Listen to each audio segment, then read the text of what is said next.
menikahi sepupu adalah pertanyaan yang sering muncul menjelang atau setelah momen Hari Raya Idul Fitri. Menikahi sepupu sendiri memang seringkali jadi kontroversi di Indonesia, karena ada yang menganggapnya biasa dan tabu. Status sepupu sendiri adalah saudara dari ayah atau ibu kita, atau dari suami, istri ayah, atau ibu kita. Momen berkumpul bersama keluarga besar seperti Idul Fitri kerap kali menjadi awal mula ketertarikan dengan sepupu sendiri. Bagaimana sebenarnya hukum menikahi sepupu dalam aturan negara, agama, dan kesehatan? Simak penjelasan hukum menikahi sepupu selengkapnya di bawah ini. Menikah merupakan salah satu hal yang dianjurkan dalam agama. Menikah juga menjadi ibadah yang nilainya begitu tinggi di mata Allah. Laki-laki maupun perempuan yang sudah mapan alias mampu diimbau untuk segera melaksanakan ibadah pernikahan guna menghindari zina yang membuat kita terjerat dalam dosa.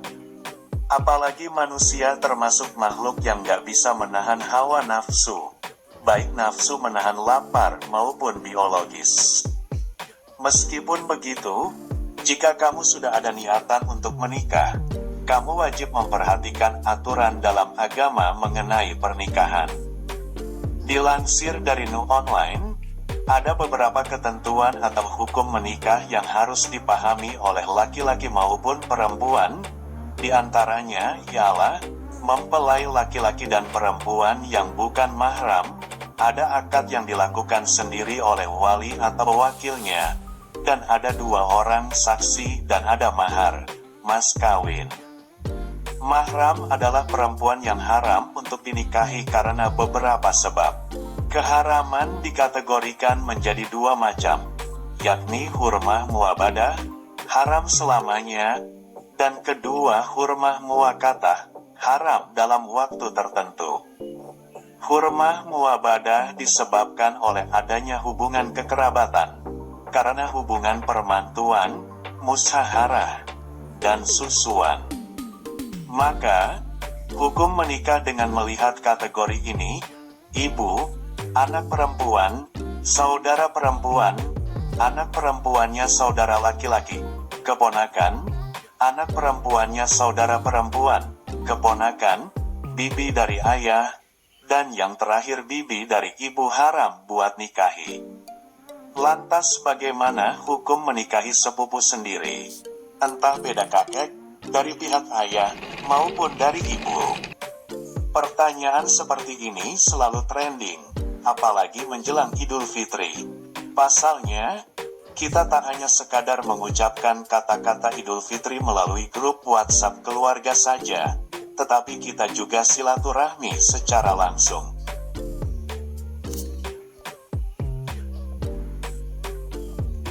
Merujuk pada Al-Quran dan hukum menikahi sepupu yang ketahui dari Nu Online, sepupu atau anak saudara laki-laki ayah atau saudara ibu bukan mahram, sehingga boleh diajak serius alias untuk dinikahi. Sebagaimana firman Allah dalam Quran Surah An-Nisa ayat 23 mengenai hukum pernikahan, artinya, diharamkan atas kamu menikahi ibu-ibumu, anak-anakmu yang perempuan, saudara-saudaramu yang perempuan, saudara-saudara ayahmu yang perempuan, saudara-saudara ibumu yang perempuan, anak-anak perempuan dari saudara-saudaramu yang laki-laki, anak-anak perempuan dari saudara-saudaramu yang perempuan, ibu-ibumu yang menyusui kamu, saudara-saudara perempuanmu sesusuan, ibu-ibu istrimu, mertua, anak-anak perempuan dari istrimu, anak tiri, yang dalam pemeliharaanmu dari istri yang telah kamu campuri. Tetapi jika kamu belum campur dengan istrimu itu, dan sudah kamu ceraikan, maka tidak berdosa kamu menikahinya, dan diharamkan bagimu istri-istri anak kandungmu, menantu, dan diharamkan mengumpulkan dalam pernikahan 2 perempuan yang bersaudara, kecuali yang telah terjadi pada masa lampau. Sungguh Allah Maha Pengampun lagi Maha Penyayang. Dari ayat tersebut jelas bahwa ibu, saudara perempuan, kakak maupun adik, keponakan laki-laki maupun perempuan dari saudara kamu, bibi dari ayah maupun ibu, dan saudara persusuan yang mengizinkan kamu untuk diberikan ASI, dilarang untuk kamu nikahi. Selebihnya, boleh untuk dinikahi. Mengingat sepupu bukanlah mahram sehingga boleh untuk kamu ajak menikah. Menikahi saudara sendiri juga terkadang dipertimbangkan oleh sebagian orang dari segi tradisi. Orang yang tradisinya kuat, tak hanya melihat aturan dari segi agama saja, tetapi juga memeriksa dari aturan adat dan nilai-nilai budaya. Pasalnya, terkadang masih ada yang berpikir bahwa pernikahan antar saudara akan menjadi pelik ketika sudah ada saudara yang lebih dahulu menikah sehingga garis keturunan atau nasab jadi berubah. Ditambah lagi, ada aturan menikahi sepupu menurut ajaran kejawen yang jika dilanggar akan terjadi sesuatu.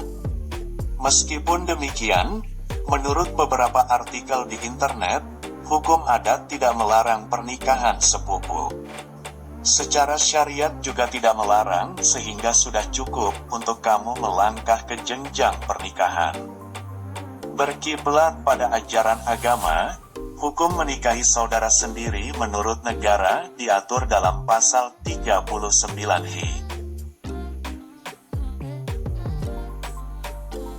Negara secara tegas melarangmu buat menikahi perempuan atau laki-laki karena pertalian, seperti seorang perempuan yang melahirkan atau menurunkan keturunannya alias ibu dan saudara sedarah kamu, merupakan keturunan ayah dan ibu alias bibi, dan merupakan saudara yang melahirkannya.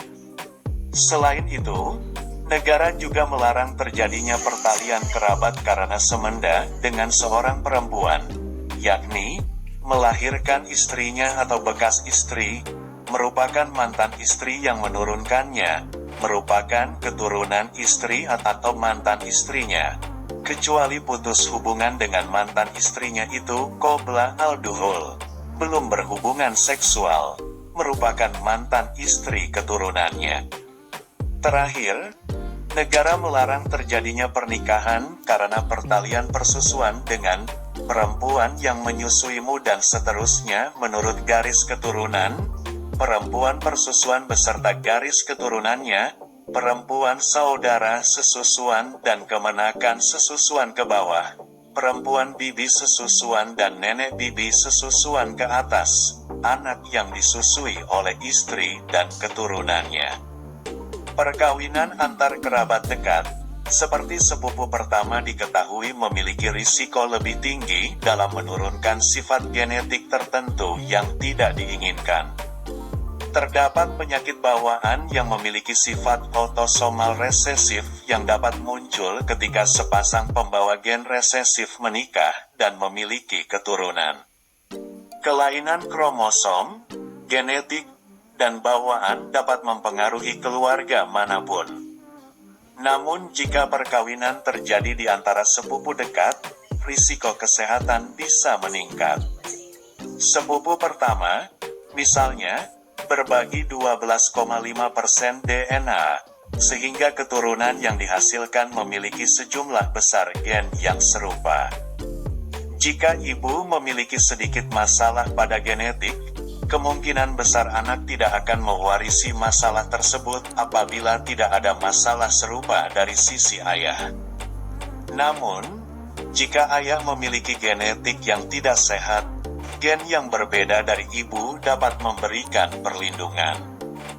Namun, jika ibu dan ayah memiliki gen yang sama, kedua versi gen tersebut akan tumpang tindih dan meningkatkan kemungkinan cacat lahir pada keturunan mereka. Diperkirakan 4 hingga 7% anak yang dilahirkan dari pernikahan sepupu pertama akan mengalami cacat lahir. Semakin jauh hubungan keluarga, semakin kecil persentase gen yang dibagikan oleh sepasang kerabat. Sepupu kedua hanya berbagi 6,25% gen mereka, sedangkan sepupu ketiga berbagi lebih dari 3%.